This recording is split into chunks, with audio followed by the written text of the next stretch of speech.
أعوذ بالله من الشيطان الرجيم. بسم الله الرحمن الرحيم.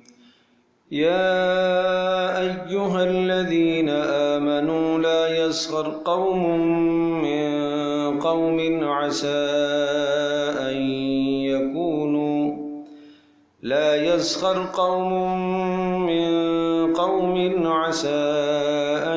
يكونوا خيرا منهم ولا نساء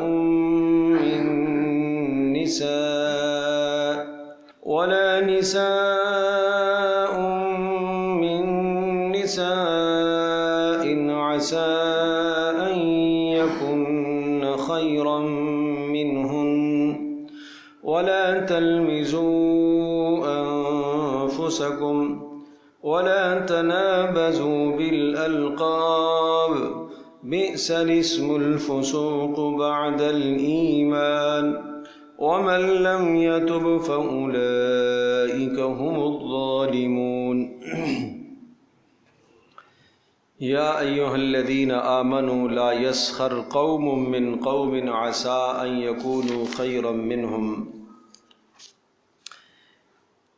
اصلاح معاشرہ کے بڑے پیارے اصول کا بیان چل رہا تھا، اور پچھلی آیات میں یہ حکم آیا تھا کہ جب دو مسلمانوں کے درمیان میں اختلاف اور تنازع ہو جائے تو ان دو مسلمانوں کے اس تنازع کو، اختلاف کو ختم کرنے کی کوشش کیا کرو اور دونوں کے درمیان میں صلح کرا دیا کرو تاکہ اللہ کی طرف سے تمہارے اوپر رحمتیں نازل ہوتی رہے۔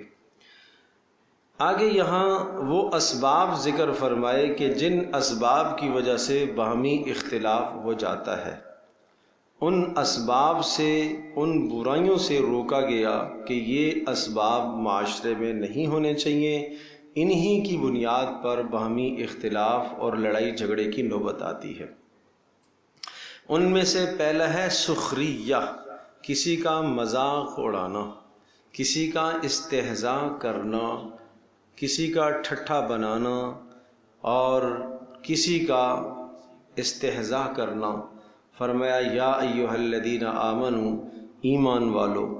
یہ یا ایھا الذین آمنو کے ساتھ خطاب کر کے اشارہ ہے، ایمان کا تقاضا یہ ہے کہ تمہیں ایک دوسرے کے مذاق اڑانے سے بچنا چاہیے،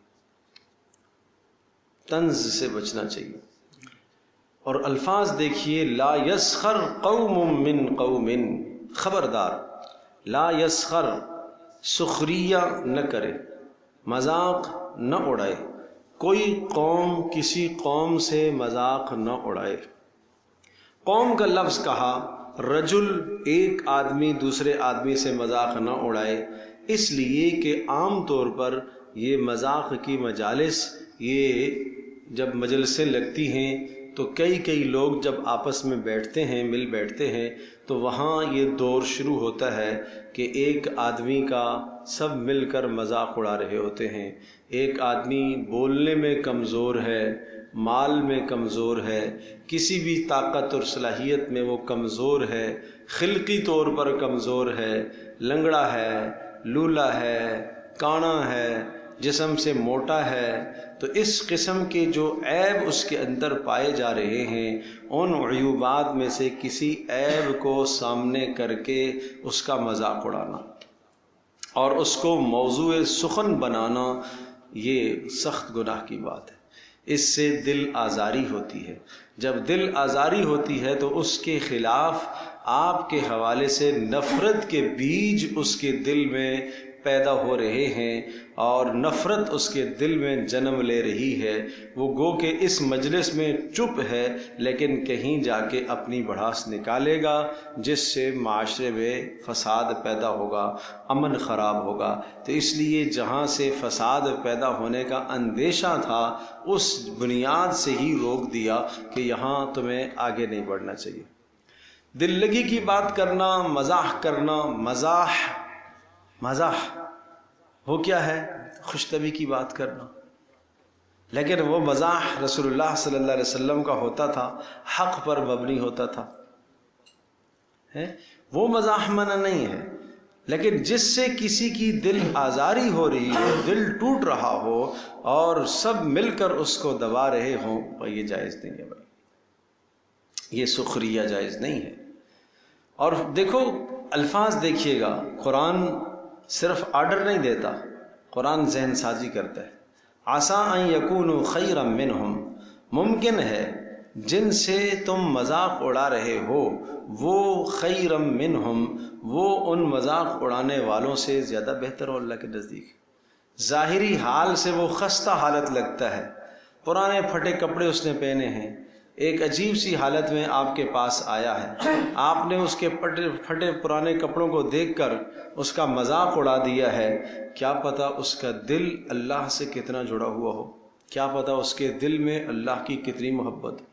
تو عین ممکن ہے کہ جس کا تم مذاق اڑا رہے ہو وہ شخص اللہ کے نزدیک بلند و برتر ہو، لہذا تمہیں سوچنا چاہیے۔ وَلَا نِسَاءٌ مِّن نِسَاءٍ، اور خبردار کوئی عورتوں کی جماعت بھی عورتوں کی جماعت کا مذاق نہ اڑائے۔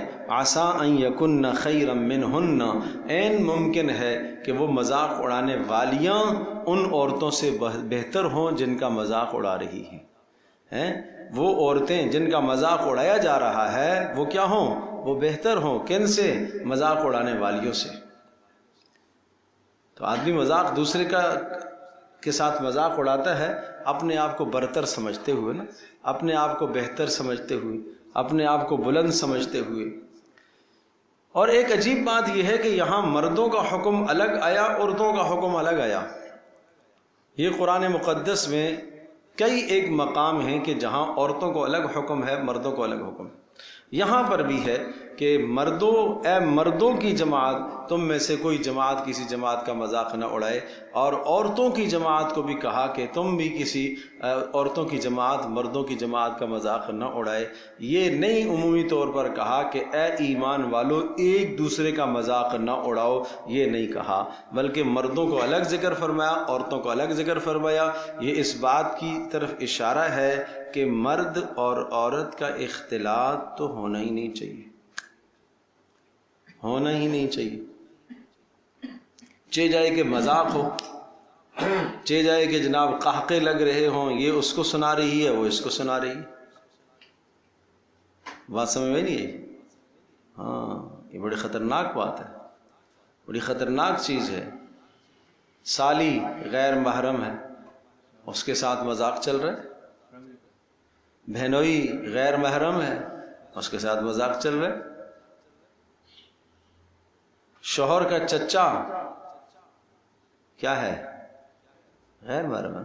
اپنا چچا محرم ہے عورت کے لیے، شوہر کا چچا کیا ہے؟ غیر محرم۔ شوہر کا پھپھا غیر محرم، شوہر کا ماموں غیر محرم، کزن کے رشتے غیر محرم، ان رشتوں کے ساتھ کھلے عام مذاق ہو رہا ہے۔ کتنی غلط بات ہے، کتنی غلط بات ہے۔ تو اپنی مجالس کو ان گناہوں سے پاک رکھا کرو۔ اچھے سے اچھے دیندار لوگ بھی، اچھے گھرانے بھی، دین کی سمجھ بوجھ رکھنے والے بھی ایسی جگہ پر دین کنارے میں ہو جاتا ہے، وہ مذاقیں چل رہی ہوتی ہیں۔ اور جب فیملی کی دعوت ہے، جناب خاندان کی دعوت ہے، سارے ایک محفل میں جڑ گئے، ارے میرے عزیزو آپ ایک محفل میں جڑے ہو نا، ایک محفل میں جڑے ہو، آپ 4 بھائی ایک مجلس میں بیٹھے ہو تو 4 بھائیوں کی 4 بیگمات ایک مجلس میں بیٹھ جائیں، یہاں تک تو ٹھیک ہے بھائی، لیکن ایک بھائی کے اولاد دوسرے بھائی کی اولاد کے لیے غیر محرم ہے بھائی۔ لڑکیاں لڑکوں کے لیے کیا ہیں؟ غیر محرم ہیں۔ اگر وہ بلوغ کو پہنچ گئے تو ان کا اختلاط نہ رکھو، ان کا اختلاط نہ کرو آپس میں۔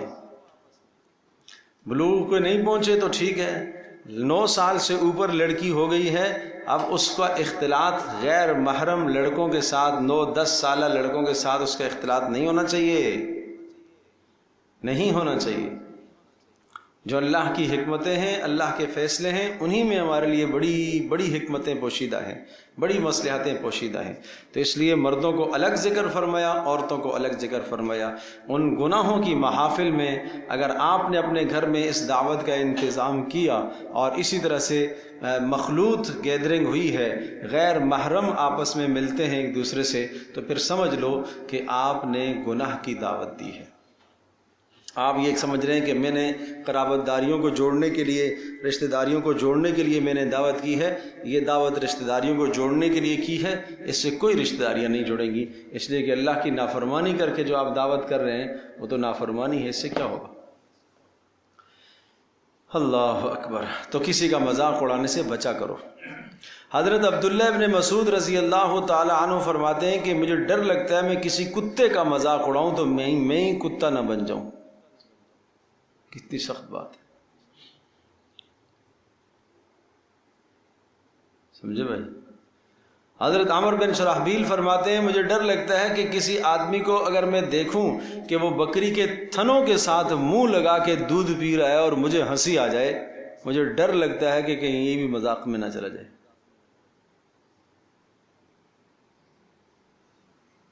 سمجھے بھائی؟ سنجیدگی ہونی چاہیے، متانت ہونی چاہیے، انسان کے مزاج میں سنجیدگی ہونی چاہیے۔ ایسا نہیں کہ ہر عجوبہ دیکھ کے ہم ہنسنے لگ جائیں، کیا پتہ اس کی کوئی مجبوری ہو سکتی ہے، اس کا کوئی عذر ہو سکتا ہے، کیا مسئلہ ہو سکتا ہے۔ بات سمجھے بھائی؟ اس لیے سخت گناہ کی بات ہے۔ کسی کی کسی حالت پر ہنسنا، کسی کی کسی حالت پر اس طرح سے کرنا یہ اچھا نہیں، یہ اچھا عمل نہیں ہے، سخت گناہ ہے۔ لا يسخر قوم من قوم عسى ان يكونوا خيرا منهم ولا نساء من نساء عسى ان يكن خيرا منهن۔ فرمایا کوئی قوم کسی قوم کا مذاق نہ اڑائے، ممکن ہے جن کا مذاق اڑا رہے ہو وہ مذاق اڑانے والوں سے بہتر ہوں۔ ولا نساء من نساء، اور کوئی عورتیں کسی کی جماعت، عورتوں کی جماعت کا مذاق نہ اڑائیں۔ عسى ان يكن خيرا منهن، ممکن ہے کہ وہ مذاق اڑانے والیاں بہتر نہ ہوں بلکہ جن کا مذاق اڑایا جا رہا ہے وہ اللہ کے نزدیک زیادہ اچھی ہوں۔ نمبر 2، ولا تلمزوا انفسکم، لمز تانا مت دو کسی کو۔ اوہو، تانے سے دل چر جاتا ہے بھائی، تانے سے دل تباہ ہو جاتا ہے۔ جراحات اللسان، یہ زبانوں کے تیر، یہ زبانوں کے تیر یہ نہیں بھرتے بھائی، ساری زندگی بات یاد رہتی ہے۔ زبان سے تیر لگایا تھا اس نے مجھے طنز کیا تھا، تانا دیا تھا۔ رسول اللہ صلی اللہ تعالی علیہ وسلم طائف کے موقع پر جب گئے تھے تو طنز مارا تھا ایک شخص نے، اچھا اللہ کو آپ سے زیادہ اچھا کوئی نہیں ملا جس کو نبی بناتے، طنز تھا۔ جب مکہ فتح ہو گیا اس کے بعد وہ طائف والے آئے اسلام قبول کرنے کے لیے، تو اس میں سے وہ آدمی بھی آیا، آپ علیہ السلام کو وہی پرانی بات یاد آ گئی۔ تو یہ زبانوں کے لگائے ہوئے نشتر یہ دل پر ایسے کھبتے ہیں نا، وہ تا حیات رہتے ہیں،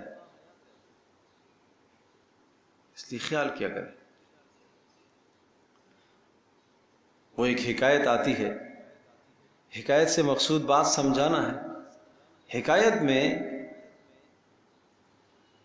کہ ایک آدمی لکڑہارا جنگل میں جایا کرتا تھا لکڑیاں کاٹنے کے لیے، اور روزانہ وہ لکڑیاں کاٹتا تو وہاں جنگل میں اس کی ایک ریچھ سے دوستی ہو گئی،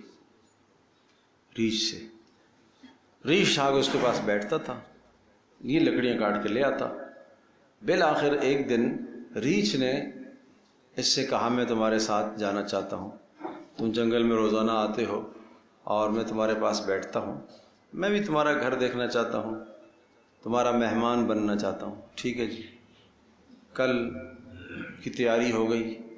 اب اس شخص نے آ کر بیوی سے کہا کہ کل میرا ایک مہمان آ رہا ہے۔ ٹھیک ہے جی، کیا تیار کرنا ہے؟ جو جو چیزیں تیار کروانی تھی وہ کروائیں۔ تو اگلے دن دیکھا جب تو لکڑہارا لکڑی کا گٹھڑا اٹھا کے لے کے آ رہا ہے سر پر، اور ساتھ اس کے ریچھ ہے۔ تو پوچھا بھائی مہمان کہاں ہے؟ کہا یہ میرا مہمان ہے، یہ ریچھ۔ تو اس عورت نے گالی دی، برا بلا کہا، یہ کالا کلوٹا ریچھ، یہ کالا کلوٹا، یہ درندہ، یہ جانور، یہ تمہارا دوست ہے؟ تجھے اور کوئی نہیں ملا؟ تو ریچھ کو یہ باتیں بڑی بری لگی۔ تو ریچھ نے کیا کیا کہ جب کھانا اس نے نہیں کھایا، اور پھر اس نے اس آدمی سے کہا کہ تم میرے سر میں کلہاڑی مارو۔ اس نے کہا بھائی کیوں ماروں، تو مجھے کھا جائے گا؟ کہا نہیں کھاؤں گا، مارو۔ زبردستی اس نے مروائی، خون نکلا، اوپر پٹی بھی پھر کروائی، پٹی کرا کے چلا گیا جنگل میں۔ وہ چلا گیا لکڑہارا۔ اگلے دن پھر جنگل میں گیا، اس نے سوچا کہ آج تو میری خیر نہیں ہے، پتہ نہیں مارے گا، کھائے گا، کیا کرے گا۔ اگلے دن جب یہ پہنچتا ہے وہاں پر تو وہ ریچھ نہیں تھا۔ 1 دن 2 دن 3 دن، کئی دن نہیں تھا، کئی سال نہیں آیا۔ پھر سالوں کے بعد ایک مرتبہ یہ گیا تو پھر دیکھا تو ریچھ سامنے آ گیا۔ وہ اچھا پہچان لیا، ٹھیک ہے۔ تو ریچھ نے اپنا سر دکھایا، وہ بتاؤ یہاں کوئی نشان ہے؟ کہا نہیں نشان تو نہیں ہے۔ کہا تجھے یاد ہے آپ نے مجھے کلہاڑی ماری تھی؟ ہاں ماری تھی۔ وہ نشان یاد؟ ختم ہو گیا۔ کہا وہ نشان تو ختم ہو گیا، جو تیری بیوی نے طنز کیے تھے وہ نشان ابھی تک بھی دل میں موجود ہے۔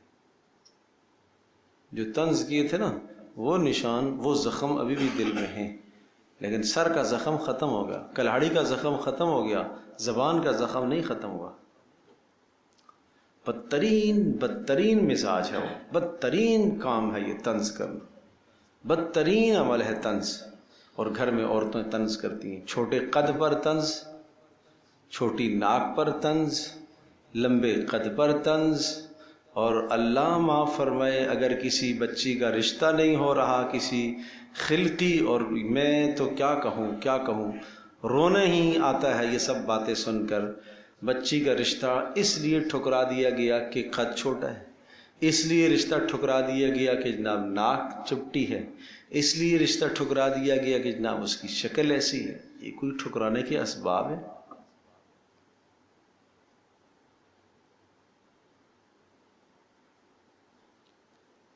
کل ہی کی ایک بات ہے، سب کچھ کلیئر ہو گیا، سب کچھ کلیئر ہو گیا، ہر شے ٹھیک ہے، دین بھی ٹھیک ہے، عمر بھی ٹھیک ہے، خاندان بھی اچھا ہے، صرف اس لیے رشتہ ٹھکرایا گیا لڑکا کام نہیں کرتا، ابھی اس کی کوئی جاب نہیں۔ تو ہمارے یہاں شادیوں کے معیار جاب ہیں، شادیوں کے معیار اخلاق نہیں ہیں۔ تو پھر فساد کیوں نہ ہو اس گھر میں، پھر تباہیاں کیوں نہ ہوں، پھر خاندان کیوں نہ اجڑیں؟ اس لیے بھائی یہ طنز مت کیا کرو۔ اتنی سی بات حضرت عائشہ رضی اللہ تعالی عنہا نے اشارہ کر دیا تھا حضرت صفیہ رضی اللہ تعالی عنہا کو، ایک طنز، اور وہ کیا کہا تھا، صرف اشارہ کر کے ہاتھ سے، کہ چھوٹے قد کی تھی صفیہ، بس یوں اشارہ کر دیا، اتنے ناراض ہو گئے رسول اللہ صلی اللہ علیہ وسلم، اتنے ناراض ہو گئے۔ ایسا کلمہ تو نے بول دیا کہ اگر اس کو سمندروں میں ڈالا جائے تو اس کے پانی بھی کڑوے ہو جائیں گے۔ اور یہ آج کل کتنے نشتر گھر کے اندر چلتے ہیں، ساس بہو ساس کو طنز، بھاوج اپنی جناب کیا نند کو، نند بھاوج کو، کتنے ظلم ہے بھائی۔ اس سے بچو، یہ دل کے اندر سخت تیر لگاتے ہیں یہ تانے، یہ تانے تیر، ایسی عورتوں کے بعد کو مسائل سامنے آتے ہیں، طنز یہ کیا جا رہا ہے، تو لے کے کیا آئی ہے، تیری ماں نے جہیز کیا دیا ہے، یہ طنز ہے، تیرے باپ نے تجھے دیا کیا ہے، یہ طنز ہے۔ یہ نہیں جانتی کہ اس کے باپ نے اگر کچھ نہیں دیا، وہ غریب تھا، کچھ نہیں دے سکا، تو آج تیرے گھر میں جو کچھ ہے وہ اللہ قادر ہے، اس نعمت کو زائل کرنے کی قدرت رکھتا ہے۔ نہ کسی کا دل توڑو بھائی، توبہ کرو، اس سے توبہ کرو۔ مائیں بہنیں جتنی بھی بیٹھی ہوئی ہیں، بزرگ حضرات، سب سے میری التجا ہے، طنز سے توبہ کرو، مت طنز کرو۔ روٹی پکانے کے اندر اگر جناب روٹی میں ذرا سی گڑتن، اس کو تو پتخانا ہی نہیں آتا، اس کو تو جناب گھر کے امور آتے ہی نہیں ہیں، اس کو تو امور خانہ آتا ہی نہیں ہے۔ ارے بھائی نہیں آتے، اس بیچاری کے اخلاق اچھے ہیں، کردار اچھا ہے، تو تم سکھاؤ اس کو، اپنی بچی سمجھو نا بھائی، اپنی بیٹی سمجھو۔ اگر یہی عیب تمہاری بیٹی میں ہے تو تم یہ کہو گی بچی ہے، اور اگر یہی عیب اپنی جناب بہو کے اندر ہے تو تم کہو گی کہ جناب پتہ نہیں کب سدھرے گی۔ یہ کیا ظلم ہے، یہ کیا ظلم ہے۔ نہ دل توڑو کسی کے، اتنا بڑا جرم ہے دل توڑنا، دل توڑنا۔ ہائے ہائے، مسلمان کے دل میں اللہ کی محبت ہے نا، اللہ کا عرش ہے، اس دل کو مت توڑو، مت اس دل کو توڑو۔ کسی کو طنز مت کرو، بھائی بھائی کو طنز مت کرے، بھائی بہن کو طنز مت کرے، خاموش ہو جاؤ، چپ ہو جاؤ۔ ہر بات کا جواب دینا کوئی کامیابی نہیں ہوتی بھائی، کہیں خاموشی اختیار کرنا یہی جواب ہوتا ہے۔ اس لیے طنز نہ کرو، وَلَا تَلْمِزُوا أَنفُسَكُمْ، ایک دوسرے کو طنز مت کرو، اپنے آپ کو طنز مت لگاؤ۔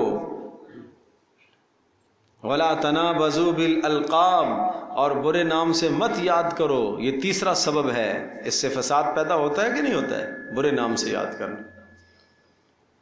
نام اس کا جو ماں باپ نے رکھا ہے اچھا نام، اسی سے پکارو اس کو، یا کوئی نام ایسا کہنا کہ جو اس کو برا لگتا ہو، لنگڑا، لمبا، ٹھگنا، کالا، گورا۔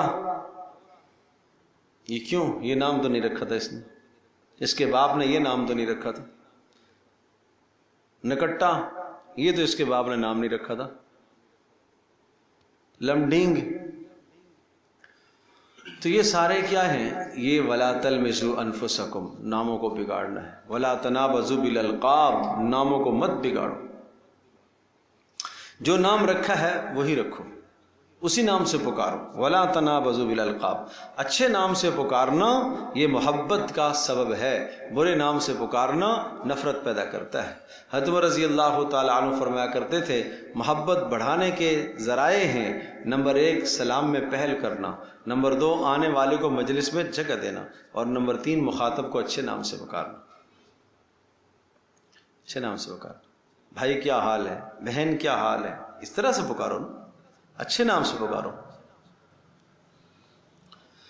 وَلَا تَنَابَزُوا بِالْأَلْقَابِ، تو تیسری برائی جس سے آپس میں اختلافات اور فسادات پیدا ہوتے ہیں وہ یہ ہے برے نام سے پکارنا۔ بئس الاسم الفسوق بعد الایمان، ایمان کے بعد بڑا برا گناہ ہے، بئس بڑا برا ہے، الاسم الفسوق گناہ گاری کا نام۔ یہ جو تم اس کو لنگڑا کہہ رہے ہو، لولا کہہ رہے ہو، یہ کیا ہے؟ گناہ گاری کا نام دے رہے ہو اس کو۔ بعد الایمان، جبکہ تم ایمان لا چکے ہو۔ ارے ایمان لانے کے بعد ایسی حرکتیں، ایمان لانے کے بعد پھر ایسی حرکتیں، ایمان تو یہ چیزیں نہیں سکھاتا ہمیں، یہ کیا کر رہے ہو؟ ایمان لانے کے بعد ایسی حرکتیں۔ وَمَن لَّمْ يَتُبْ فَأُولَٰئِكَ هُمُ الظَّالِمُونَ، اور جو توبہ نہیں کرے گا ان تمام جرائم سے وہ ظالم سمجھا جائے گا۔ تو آئیے آج اس ظلم سے ہم سب توبہ کرتے ہیں، اس ظلم سے ہم توبہ کرتے ہیں۔ وَمَن لَّمْ يَتُبْ فَأُولَٰئِكَ هُمُ الظَّالِمُونَ، وہ ظالم ہے اس لیے کہ وہ حق تلفی کر رہا ہے نا، حق تلفی کر رہا ہے، سخریہ مذاق اڑا کر حق تلفی کر رہا ہے، طنز کر کے حق تلفی کر رہا ہے مسلمان کی، برے نام سے یاد کر کے اس کی حق تلفی کر رہا ہے۔ تو یہ 3 اسباب ہیں جن اسباب سے باہمی جنگ و جدل، لڑائیاں آتی ہیں خاندان میں، گھر کے اندر لڑائیاں آتی ہیں، اس لیے ان 3 گناہوں سے روکا گیا۔ اگلی آیت میں مزید 3 گناہ، یا ایھا الذین آمنوا، اے ایمان والو، اجتنبوا کثیرا من الظن، اجتنبوا بچا کرو، کثیرا من الظن ذرا سی بدگمانی سے بھی بچا کرو۔ ہاں بدگمانیوں سے بچو، ان بعض الظن اثم، بعض الظن اثم، بے شک بعض بدگمانیاں گناہ ہوا کرتی ہیں، بے شک ذرہ برابر بدگمانی بھی گناہ ہے، بدگمانی گناہ ہے۔ کیوں کسی سے بدگمان ہوتی ہو؟ ظنوا بالمؤمنین خیرا، ایمان والوں سے اچھا گمان کیا کرو، بدگمانی کا موقع بھی مت دو اور بدگمان ہوا بھی نہ کرو، موقع بھی مت دو، تہمت کے موقع سے بچو۔ پیارے پیغمبر صلی اللہ تعالی وسلم کے پاس گھر مسجد میں اعتکاف میں تھے آپ، زوجہ محترمہ تشریف لائی اور آپ دروازے کے پاس گئے اور آپ نے کھڑے ہو کے ان سے بات کی، جو بات چیت کرنی تھی کی۔ واپس آئے، دو صحابہ دیکھ رہے تھے، آپ نے ان سے کہا میری بیوی ہے۔ کیوں؟ کہ کہیں کسی کے دل میں خیال پیدا ہو کہ اللہ کے رسول آپ کو بتانے کی کیا ضرورت ہے، شیطان ہے، کیا پتہ تمہارے ذہن میں خیال ڈالے۔ تو پتہ چلا کہ بدگمانی کے مواضع اور مواقع سے کیا ہونا چاہیے؟ بچنا چاہیے نا، بچنا چاہیے۔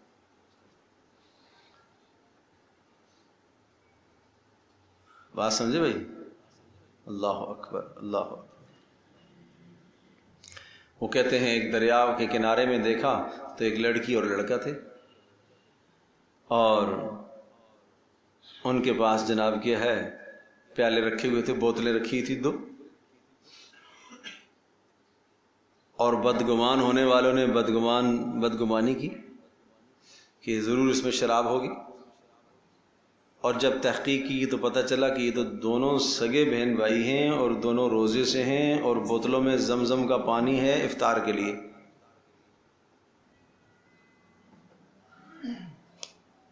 بڑے جلدی ہم بدگمان ہو جاتے ہیں۔ تحقیق کرنی چاہیے نا، تحقیق کرنی چاہیے۔ ایک شخص کہتے ہیں روزانہ شراب خانے میں جاتا، شراب خریدتا، اور لوگ اس کو شرابی سمجھتے تھے، یہ شرابی۔ لیکن وہ اپنی بیوی سے کہتا تھا تو غم نہیں کر، میرا جنازہ بادشاہ پڑھنے آئے گا۔ تمہارا جنازہ بادشاہ کیوں پڑھے گا؟ اچھا، کہیں انتقال ہو گیا کسی جگہ پر، بادشاہ کی سواری وہاں سے گزر رہی تھی، بادشاہ نے دیکھا ایک آدمی مرا ہے، کون ہے جی؟ پتہ نہیں کون ہے، کرتے کراتے بہرحال پتہ چل گیا فلاں محلے کا ہے۔ بادشاہ نے اس کا انتظام کیا اس محلے میں لے جانے کا، اور وہاں جا کے جنازہ پڑھا۔ تو جب جنازہ پڑھا تو اس کو بیوی کو بات یاد آ گئی، یہ تو مجھے کہتا تھا۔ پھر بادشاہ نے اس سے پوچھ لیا کہ یہ تمہارا آدمی کیسا ہے؟ کہ لوگ تو اس کو شرابی کہتے تھے لیکن نیک آدمی تھا۔ کیسے نیک تھا؟ یہ روزانہ جا کے شراب خرید کے اس کو بہا کے آ جاتا تھا۔ کیوں بہاتا تھا؟ تاکہ محلے کے نوجوان شراب نہ پئیں، ساری کی ساری شراب خرید کے نا پہلے ہی وقت میں خرید کے ساری گرا کے آ جاتا تھا۔ سمجھے بھائی؟ تو بدگمانی کیوں کرتے ہیں ہم؟ بغیر کسی تحقیق کے پیچھے بات آ چکی ہے، تحقیق ہوئی نہیں ہے، ہم بدگمان۔ پوچھ تو لو اگلے سے بھائی اس کی مراد کیا ہے۔ نہیں، بدگمانی۔ ہائے ہائے، ظنوا بالمؤمنین خیرا، ظنوا بالمؤمنین خیرا۔ ایمان والوں کے ساتھ اچھا گمان کیا کرو بھائی۔ گھر میں داخل ہوئے، اہلیہ فون پر لگی ہوئی ہے، ایک دم سے بدگمان، یہ تو ہنس ہنس کے بات کر رہی تھی، کھلکھلا کے بات کر رہی تھی۔ بھائی ہو سکتا ہے کسی محرم سے کر رہی ہو، اس کو اگرچہ ایسا موقع نہیں دینا چاہیے تاکہ جس سے بدگمانی پیدا ہو، اس کو الگ کمرے میں داخل ہو کر گھس کر گھنٹہ گھنٹہ بات نہیں کرنی چاہیے کہ ساس بدگمانی میں مبتلا ہو۔ یہ بھی بات بڑی اہم ہے کہ دو آدمی آپس میں اس طرح سے نہ مصروف ہو جائیں کہ تیسرے کو بدگمانی ہو۔ اب یہ دو مصروف ہو گئے نا فون پر، ٹھیک ہے ماں سے بات کر رہی ہے، بہن سے بات کر رہی ہے، لیکن کمرہ بند کر کے وہ پیچھے سے کنڈی لگا کے بات کر رہی ہے، تو ظاہر ہے شیطان ادھر ساس کے دل میں وسوسے تو ڈالے۔ شام کو شوہر آئے گا، آتے ہی جناب یہ سارا کا چٹا پٹا کھول دے گی، آج تو اس نے یہ کیا ہے۔ اس سے کیا ہے؟ فساد پیدا ہوتا ہے گھر۔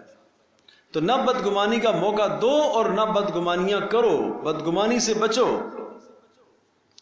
جب انسان بدگمان ہوتا ہے، باپ سے بدگمان، بیٹے سے بدگمان، بھائی بھائی سے بدگمان، شوہر بیوی سے، بیوی شوہر سے، تو بدگمانی کے بعد پتہ ہے آدمی کیا کرتا ہے؟ اس اپنی بدگمانی کو پکا کرنے کے لیے آدمی ٹوہ میں پڑتا ہے، عیوب نکالتا ہے۔ اور جب عیوب دو چار سامنے آ جاتے ہیں تو پھر کیا کرتا ہے؟ پھر ان عیوب کو اچھالتا ہے، غیبت کرتا ہے۔ تو اس غیبت کی بنیاد کیا ہے؟ بدگمانی۔ بات سمجھے؟ پہلے بدگمانی آتی ہے، پھر ٹوہ میں پڑتا ہے، پھر اس کے بعد غیبت کرتا ہے، اور جب یہ غیبت کرتا ہے تو یہ زنا سے بھی بدترین جرم کر رہا ہوتا ہے۔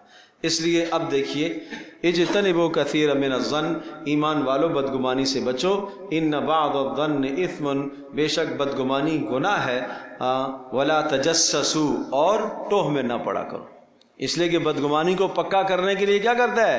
ٹوہ میں پڑتا ہے نا۔ ہاں میں ٹھیک کہہ رہا ہوں، ٹوہ میں پڑتا ہے، ولا تجسسوا۔ پھر اس کے بعد ولا یغتب بعضهم بعضا، اور تم میں سے بعض کی غیبت نہ کرے۔ اس لیے فرمایا اگر کوئی آدمی کسی کے عیبوں کو تلاش کرتا ہے، اس کو رسوا کرنے کے لیے اللہ گھر بیٹھے بیٹھے اس کو رسوا کر دے گا، تو عیبوں کو تلاش کرنے والوں کے لیے۔ ایحب احدکم ان یاکل لحم اخیہ میتا، بڑی بدترین مثال ہے، کیا تم میں سے کوئی آدمی یہ چاہے گا ان یاکل لحم اخیہ میتا، کہ وہ کھائے اپنے مردہ بھائی کا گوشت کھائے؟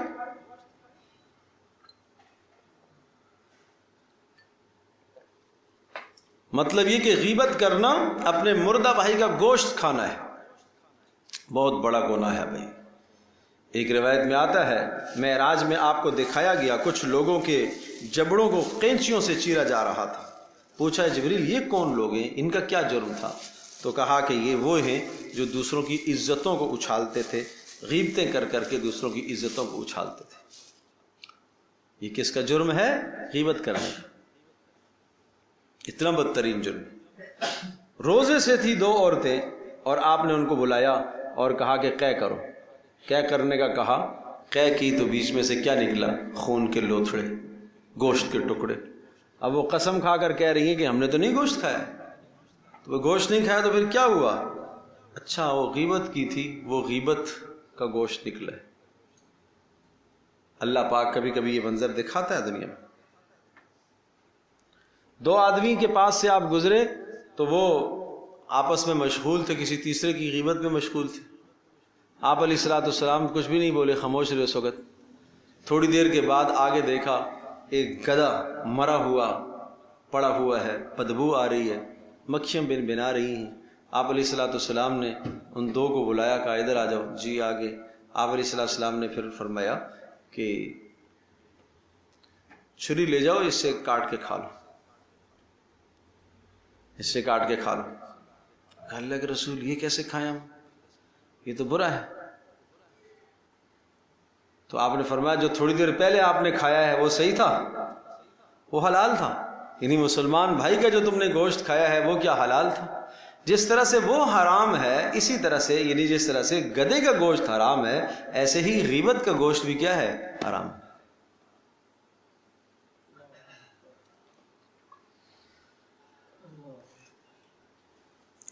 تو اس لیے گھر میں کہا کرو بھائی خیال رکھو، ایک بورڈ پر لکھ کے لگا دو گوشت منع ہے، مسلمان بھائی کا مردہ بھائی کا گوشت منع ہے، یہ لکھ کے لگا دو، شاید گھر غیبت سے بچ جائے۔ غیبت بدترین جرم ہے، لکھ کے لگا دو۔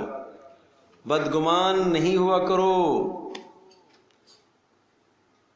یہ چھوٹے چھوٹے لکھ کے لگا دو گھر میں، اچھی خوبصورت فریم میں لگا دو۔ مائیں بہنیں کہیں گی کہ یہ اسکول تھوڑا ہی ہے، یہ مدرسہ تھوڑا ہی ہے، یہاں دوسری فریمیں لگتی ہے نا، باقی چیزوں کی آیتوں کی فریمیں جو آپ نے لگائی ہوئی ہیں یا جو کچھ بھی ہے، پتہ ہی نہیں چلتا کہ کیا معنی ہے، کیا مفہوم لکھا ہوا ہے، کیا مقصد ہے اس کا، بس خوبصورتی کے لیے۔ تو یہ قرآن کو ہم نے تکیہ بنایا نا، گھر خوبصورت کرنے کے لیے، گھر سجانے کے لیے ہم نے تکیہ بنایا، صح برکت کے لیے کہہ لیجئے، بس الف لام میم ہا میم عین سین قاف، یہ سارے برکت کے لیے، سب آ جائے گی برکت۔ ایسے جو مرضی ہے اس گھر کے اندر نافرمانی کرو، برکت آئے گی، اس لیے کہ لوح قرآنی لگا ہوا ہے، کیسے برکت آئے گی؟ اللہ اکبر۔ وہ مفہوم لکھو، ایسی فریمیں لکھو کہ جو سمجھ میں آ رہی ہوں، جس میں آپ کو پتہ ہو کہ یہ ہے، بچہ بھی سمجھ رہا ہو کہ یہ مقصود ہے اس کا۔ بار بار سامنے نظر پڑے گی تو انسان کچھ بچنے کی کوشش کرے گا۔ شیطان اس کو ہر جگہ ورغلاتا ہے، غیبت کراتا ہے، برائیوں کی طرف لے کے آتا ہے۔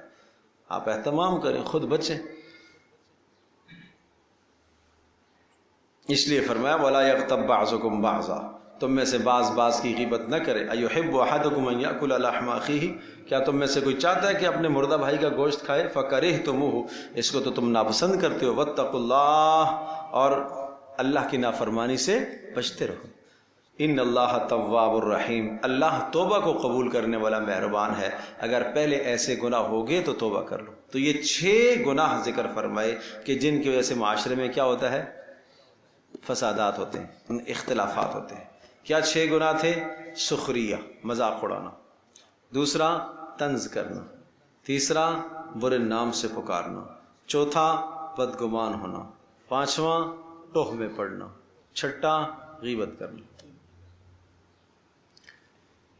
اس سے قومیں بھی تباہ ہوتی ہیں، گھر بھی تباہ ہوتے ہیں. اس لیے اپنے گھروں سے ان 6 گناہوں کو نکالو، طے کرو، لکھ کے لگاؤ کہ یہ 6 گناہ آج کے بعد سے ہمارے گھروں میں انشاءاللہ نہیں ہوں گے.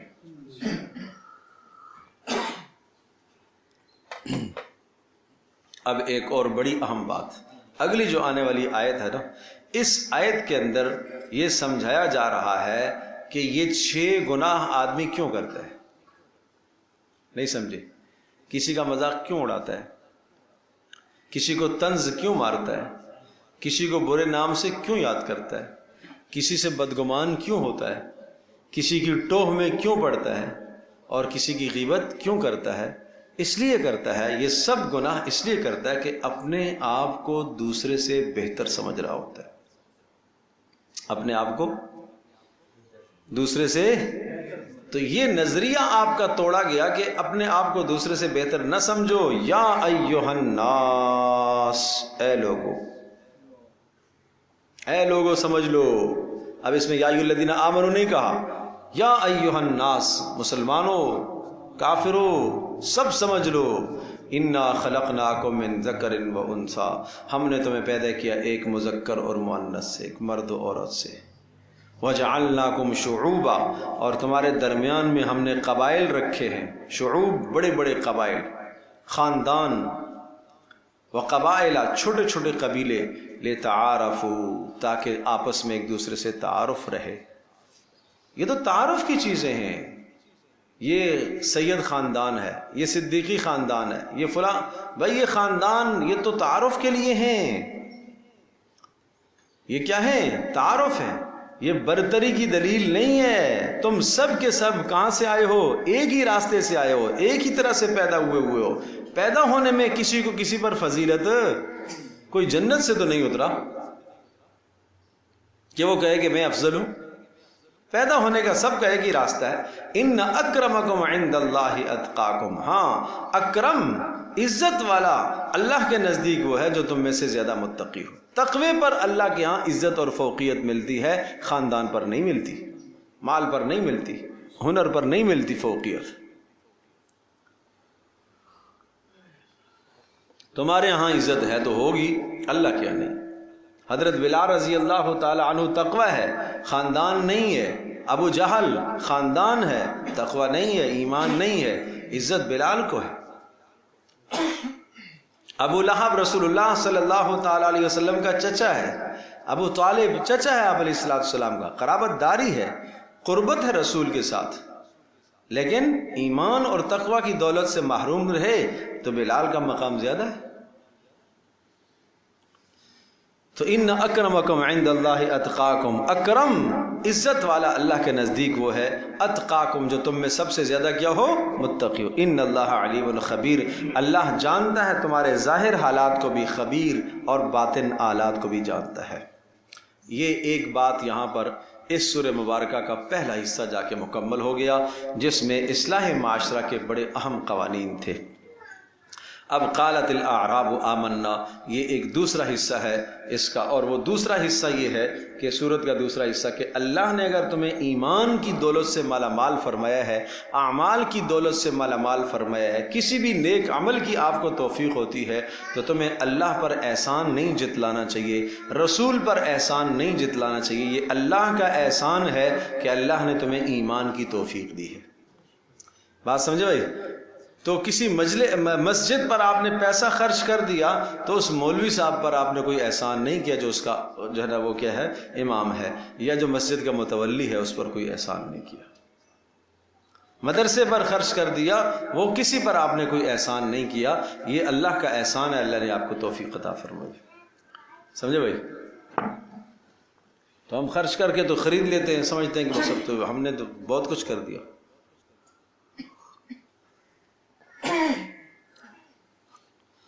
قالت الاعراب آمنا، کچھ دیہاتی لوگ آئے اور انہوں نے آ کر کہا آمنا، ہم ایمان لائے. یہ قبیلہ بنو اسد بن خزیمہ کے ایک لوگ تھے. قحط کی وجہ سے رسول اللہ صلی اللہ علیہ وسلم کے پاس آئے قحط سالی میں، اور مال غنیمت کی وجہ سے ایمان لے کے آئے تاکہ ہمیں بھی کچھ مسلمانوں سے فائدہ ہو جائے. ٹھیک ہے نا؟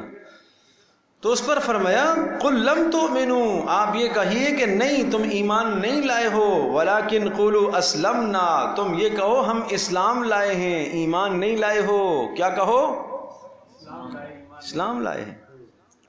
معنی یہ کہ ظاہری ہم تمہارے سامنے ہم نے اپنے ہتھیاروں کو ڈال دیا ہے، ہم مان گئے ہیں، ہم فرما بردار ہو گئے، تمہارے ایمان نہیں ہے. ایک یہ ہے کہ محمد رسول اللہ صلی اللہ علیہ وسلم کی رسالت کی دل و جان سے اقرار کرنا، اور ایک یہ کہ ہاں بھائی ٹھیک ہے مسلمانوں کی طاقت کو ہم نے تسلیم کر لیا. ہم نے تسلیم، تم یہ کہو ہم نے تسلیم کر لیا ہے، تمہیں ایمان تھوڑی لائے ہو. ایمان ایسے نہیں ہوتا زبان سے. وَلَمَّا يَدْخُلِ الْإِيمَانُ فِي قُلُوبِكُمْ، ابھی تک ایمان تمہارے دلوں میں اترا ہی نہیں ہے. وَإِن تُطِيعُوا وَلَمَّا يَدْخُلِ الْإِيمَانُ، ابھی تک ایمان داخل نہیں ہوا تمہارے دلوں میں. وَإِن تُطِيعُوا يُؤْتِكُمْ وَإِن تُطِيعُوا اللَّهَ وَرَسُولَهُ، اور اگر تم اللہ اور اس کے رسول کی اطاعت کرو گے، لَا يَلِدْكُم مِّنْ أَعْمَالِكُمْ شَيْئًا، اللہ کمی نہیں کرے گا تمہارے اعمال میں سے کچھ ذرہ بھی، اللہ پورا پورا اجر دے گا. اور چنانچہ پھر بعد میں انہوں نے سچی توبہ کی، پکے سچے مسلمان ہو گئے. پھر اس آیت کے بعد ان اللہ غفور الرحیم، اللہ بخشنے والا مہربان ہے. آئیے ہم آپ کو بتاتے ہیں کہ ایمان کیسے ہوتا ہے. انما المؤمنون، ایمان والے تو وہ ہیں الذین آمنوا باللہ ورسولہ، جنہوں نے کیا کیا؟ ایمان لایا اللہ اور اس کے رسول پر. ثم لم یرتابوا، پھر ایمان میں ذرہ برابر کیا ہوا؟ شک ان کو نہیں ہوا، تردد، ادنا بھی تردد نہیں ہوا. اب یہ کبھی دیکھتے کہ جناب مسلمانوں کی ترقی ہو رہی ہے، بدر میں جناب دیکھا مسلمانوں کو اتنا بڑا فائدہ حاصل ہوا کہ جناب 70 کافر مار دیے اور 70 کو قیدی کر کے لے آئے، یہ تو بڑا فائدہ ہوا. پتہ چلا یہ ٹھیک ہے. اگلے سال احد میں مسلمانوں کو نقصان ہو گیا، تردد ہو گیا. یہ صحیح ہوتے تو یہ نہ پٹتے. نہیں سمجھے؟ یہ ایمان معتبر نہیں ہے. اصل میں معیار غلط کر دیے ہم نے. آج تم دنیا میں عیش و عشرت، جس کے پاس بڑی گاڑی، بڑی کوٹھی، بڑا بنگلہ، یہ ہے کامیاب. جو بیچارہ غریب یہ ہے ناکام. بات سمجھے نہیں سمجھے؟ تو یہ ہمارے معیار بھی ایسے ہی ہو گئے، یہ معیار بھی ایسے ہو گئے. تو دنیا کے اسباب جس کے پاس ہے اس کو ہم بڑا سمجھتے ہیں، جس کے پاس اسباب کی فراوانی نہیں ہے وہ کیا ہے؟ چھوٹا آدمی. بڑی گاڑی والا وہ بڑا مولوی ہے، بڑا مولوی ہے. تو یہ معیار غلط ہے. ان چیزوں کو دیکھو گے. آج اگر تم نے کسی کی ریل پیل دیکھ کر اس کو بڑا سمجھ لیا، کل اگر وہ ساری چیزیں اس کے پاس سے امتحان کے اعتبار سے ختم ہو گئی تو پھر تو تم کہو گے نہیں.